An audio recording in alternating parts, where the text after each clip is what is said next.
చేతులు లేవు, కాళ్ళు లేవు. పుట్టినప్పుడే జీవితం వ్యతిరేకంగా ఉండేది. స్కూల్లో పిల్లలు నవ్వేవారు. నీ జీవితం ఎందుకు అని అడిగిన రోజులు కూడా ఉన్నాయి. ఒకరోజు జీవితం వదిలేసుకుందామని కూడా అనుకున్నాడు. అప్పుడే అర్థమయింది. నాకు లేనివాటిని కాదు, నాకు ఉన్న శక్తిని చూడాలి అని. అతను జీవించడం నేర్చుకున్నాడు.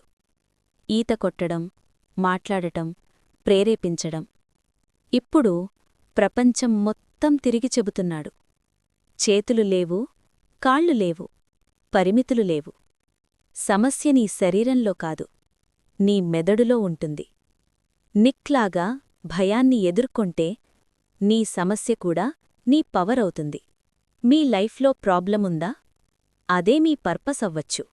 జీవితం నిన్ను ఎందుకెన్నుకుందో అడగకు. నీ దగ్గర ఉన్నదానితో నువ్వు ఎలా పైకి వస్తావో అడుగు.